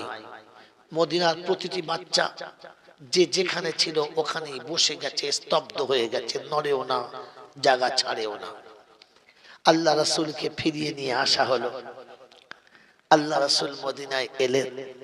হযরতে ফাতেমাতুজ জোহরা খেজুর পাতার চাটাইটাকে পুড়িয়ে ছাই করে ওই ফেটে যাওয়ার জায়গাতে চেপে ধরে আছেন, যাতে রক্ত শূন্য না হয়ে যায়।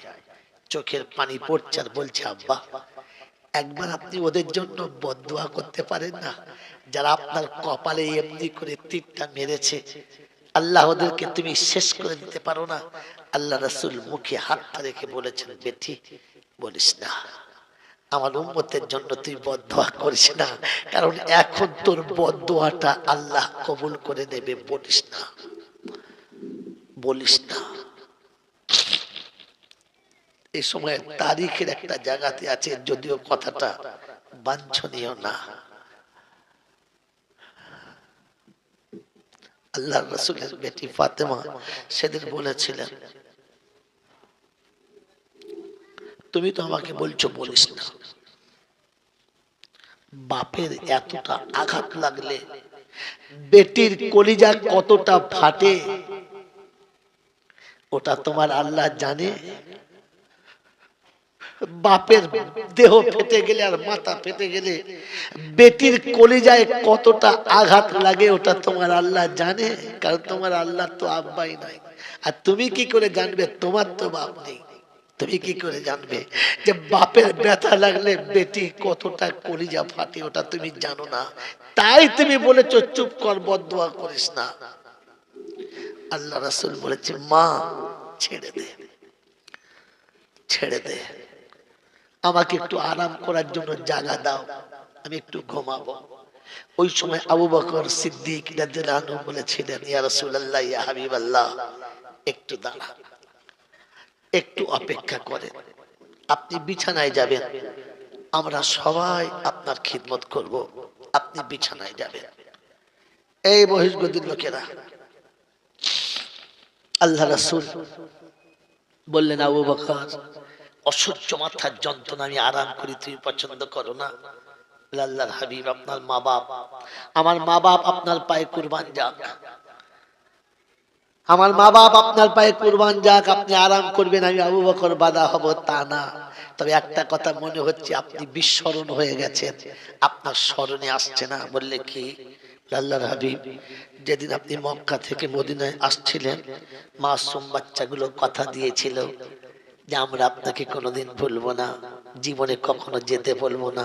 আল্লাহর হাবিব, কাল মদিনার গলিতে খবর গেছে আপনি শাহাদাত বরণ করেছেন। দুধের বাচ্চা মায়ের বুক যে একবার টেনেছে ওখানেই ছেড়ে দিয়েছে, দ্বিতীয়বার এখন টানে নাই। কচি কচি বাচ্চা যারা মদিনার গলিতে খেলতে গেছে ওখানেই রাত কাটিয়েছে, মায়ের কোলে ফেরে নাই।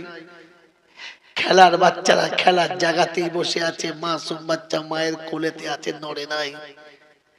আপনার খবর শুনেছে, আপনি ফিরে এসেছেন মদিনায়, তারা ওই জায়গা থেকে, খেলার জায়গা থেকে ছুটতে ছুটতে পঙ্গপালের মতো আসছে আপনাকে দুনয়ন দেখার জন্য। আপনাকে কতটা ভালোবাসে তার নমুনা দেওয়ার জন্য। আল্লাহর হাবিব একটু ওদেরকে জান ভরে দেখতে দিন, ওরা দেখে বাড়ি ফিরে যাবে, আপনি আরামে যাবেন, আমরা সেবা করব। আল্লাহর নবী সাল্লাল্লাহু তাআলা আলাইহি ওয়াসাল্লাম বসে গেলেন। মদিনার বাচ্চারা চারিদিকে এসে প্রাণ ভরে দেখেছেন, আর তারপরে বাড়ি গেছেন। এই মহিষগদির লোকেরা, আমি তারিখের ওই জায়গাটা শোনাতে চাচ্ছি যে জায়গাটা আপনার আজকে দিনের জন্য হাদিস শোনাচ্ছিলাম।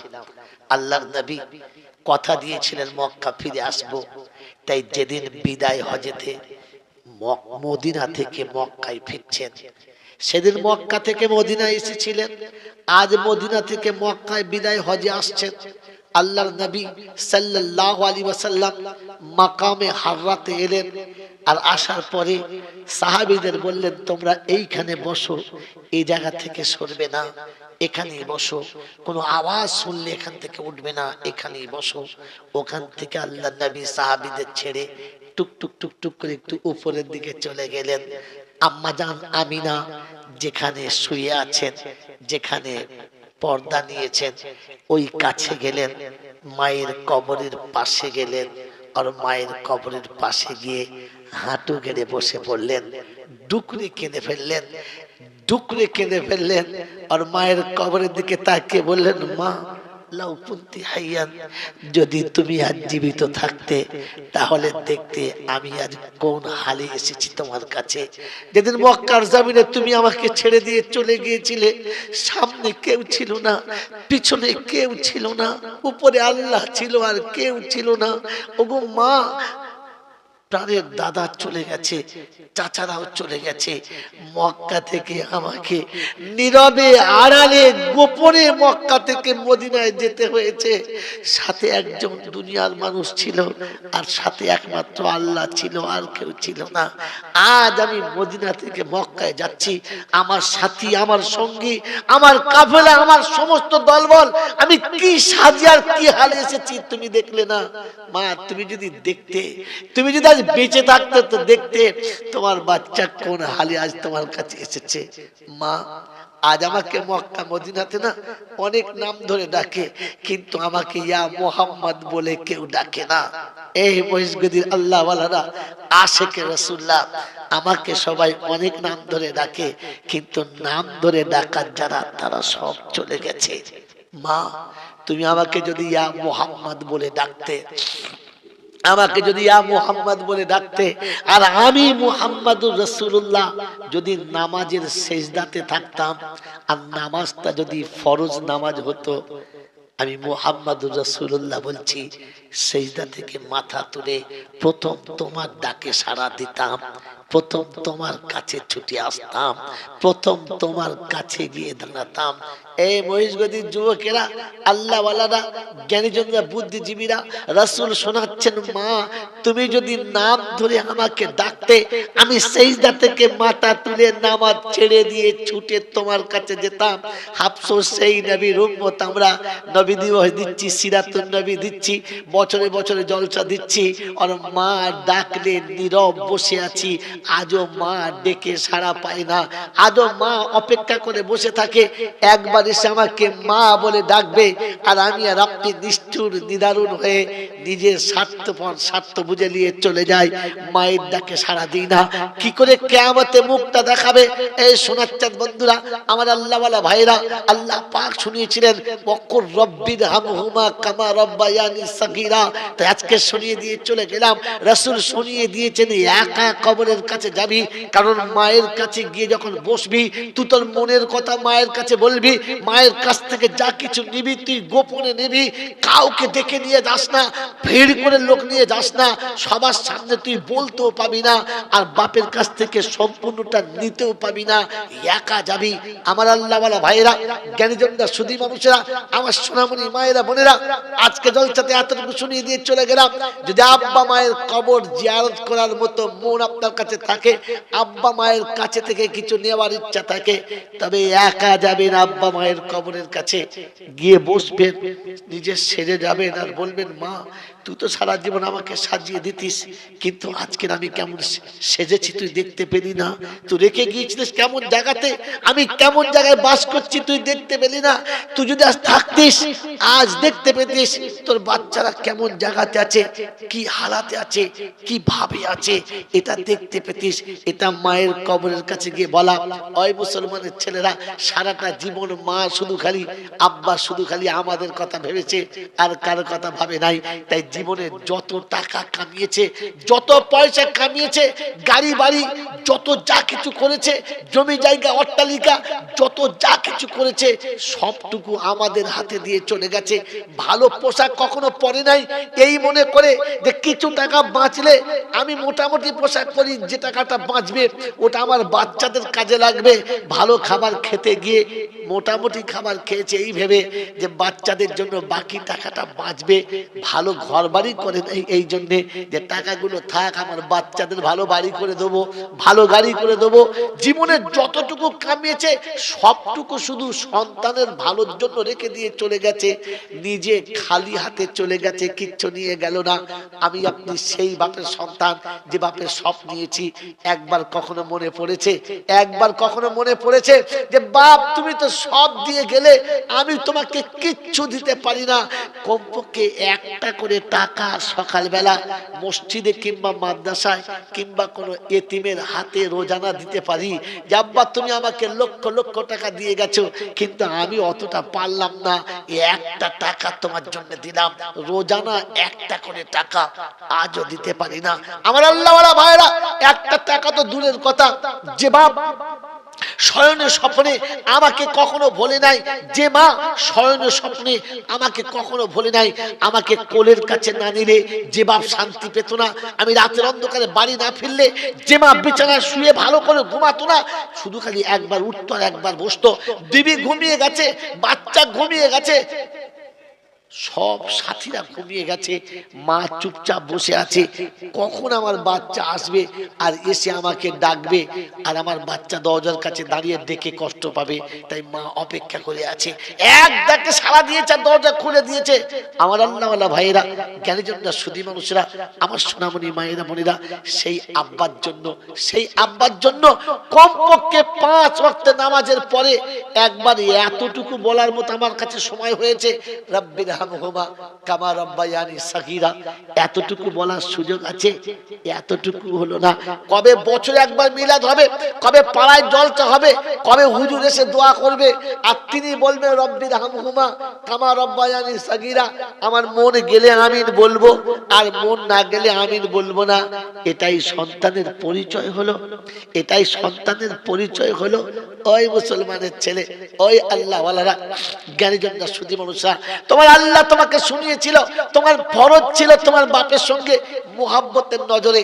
জলসা শেষ হলে, আমি হতভাগে গুনেগার, আমার কথা ছেড়ে দেন, জলসা শেষ হলে, মিলাদ শেষ হলে, ওয়াজ আর বায়ান শেষ হলে যত শ্রোতার দর্শক বসে থাকে, সবাই অপেক্ষায় থাকে, অধীর আগ্রহে আর ভালোবাসায় জড়িয়ে থাকে যে হুজুর নামবে, একটু সবাই মিলে হাতে মোসাফা করব। লোকটা আল্লাহওয়ালা মানুষ, লোকটা খুব ভালো মানুষ, একটু হাতে মোসাফা করি, তার জন্য ভিড়ও করি, ধাক্কা ধাক্কিও করি, না করতে পারলে আফসোসও করি যে মোসাফা করা হলো না। মোসাফা করি কি করি না? হ্যাঁ না, না বলেন না? আমার আপনার মনে হচ্ছে আমার সঙ্গে কোথাও ভুলে যান, আমি বাদ দিয়ে বাংলার প্রখ্যাত প্রখ্যাত বক্তারা এলো, বিখ্যাত বিখ্যাত আলেমরা এলো, আল্লাহর ওলিদের সন্তানরা এলো, তো আপনার আমার মনের কোন একটা জোয়ার এলো যে একবার কমপক্ষে এই সুযোগ মোসাফাটা করে নেই, আর দেখা হবে কিনা, মোসাফা করতে পারবো কিনা। কেউ তো খালি হাতে মোসাফা করলো, কেউ হাতে আবার পয়সা নিয়ে মোসাফা করলো, যার যেমন মন গেল মোসাফা করলো। মোসাফা করে হাতটা বুকে মিলিয়ে নিল আর নিজেকে গর্বিত মনে করে বাড়ি ফিরে গেল। ওই মুসলমানের ছেলেরা, আমার আল্লাহ পাক শুনেছিল, ওয়াহফিজ লাহুমা জানাহা যুল্লি মিনার রাহমা, যদি আমার রহমতটাকে তোর বুকের ভেতরে রাখতে চাস, আমি আল্লাহ শোনাচ্ছি, যদি সত্যিকারের বুকটাকে তোর হালকা করতে চাস, তোর হৃদয়টা যদি আলো করতে চাস, তোর নফসটাকে যদি মজবুত করতে চাস, আর আমি আল্লাহ আমার নৈকট্য লাভ করতে চাস, তো আমি আল্লাহ শোনাচ্ছি, কারোর হাতে হাত দিয়ে মুসাফা করার আগে, কাউকে বুকে জড়িয়ে ধরে আলিঙ্গন করার আগে তুই তো জন্মদাতা পিতাকে একটু মোহাব্বতে হাতটা ধরে নিস, একটু আদর করে বুকেতে জড়িয়ে নিস। কারণ সারা জীবন ও থেকে মোহাব্বতের আঁচলে বুকে নিয়েছে, মা সারা জীবন মোহাব্বতের সঙ্গে বুকে নিয়েছে, আব্বা সারা জীবন মোহাব্বতের সঙ্গে বুকে নিয়েছে। তোর নোংরা দেহটার দিকে তাকায় নাই, তোর নোংরা পায়ের দিকে তাকায় নাই। ও যতবার কোলে নিয়েছে ভালোবাসা নিয়ে তোকে কোলে নিয়েছে। ঠিক যেমনি তোকে তোর বাপ, যেমনি তোকে তোর মা মোহাব্বতের বাহু ধরে জড়িয়ে নিয়ে সারা জীবন মানুষ করেছে, জীবনে কোনো একটা সময় তুমি তোমার বৃদ্ধ পিতা মাতাকে অমনি করে বুকে জড়িয়ে নিয়ে দেখেছো শান্তি কতটা পাওয়া যায়? অমনি করে বুকে জড়িয়ে নিয়ে দেখেছো আনন্দ কতটা পাওয়া যায়? অমনি করে জড়িয়ে নিয়ে দেখেছো আল্লাহর নৈকট্য কতটা লাভ করা যায়? একবার এমনি করে জড়িয়ে দেখেছো দুশ্মন কতটা তোমাকে দেখলে ভয় খায়? এমনি করে জড়িয়ে নিয়ে কোনদিন দেখেছো যে তোমার দিকে আল্লাহ রহমত কতটা ধাবিত হয়? ওই মুসলমানের ছেলে মা বাপের হাতে হাত দিয়ে তো মুসাফা করো না। বাপ আর বেটাতে যখন দুজন দুজনের হাতটা ধরে, বাপ বেটার মুখের দিকে তাকায়, বেটা বাপের মুখের দিকে তাকায়, রহমতের ফেরেশতারা খোদার মুখের দিকে তাকায়। আর বলে রব্বুল আলামিন আল্লাহ, এক বাচ্চা তার বাপের মুখের দিকে কেমন করে ফেল ফেল করে তাকিয়ে আছে দেখো। রব্বে জুল জালাল বলে সারা পৃথিবী দেখেছে বেটা বাপের মুখের দিকে তাকিয়ে আছে, বেটা বাপের মুখের দিকে তাকিয়ে আছে। ওই ফেরেশতা সাক্ষী থাক, দুনিয়া দেখেছে বেটা বাপের মুখের দিকে তাকিয়ে আছে। আমি আল্লাহ শোনাচ্ছি বান্দা তার রহমতের দুয়ারের দিকে তাকিয়ে আছে। বেটা বাপের মুখের দিকে যখন মোহাম্মতের নজরে তাকিয়েছে, বেটার জীবনের গুনাহ মাফ হয়ে গেছে, আর বাপের জীবনের গুনাহ আল্লাহ বলেন আমি ক্ষমা করে দিয়েছি। আর দুজনের জীবনটাকে আমি আল্লাহ পাক, দুজনের জীবনের অন্যায়গুলোকে আমি আল্লাহ পাক ওই জায়গাতেই দাফন করে দিয়েছি।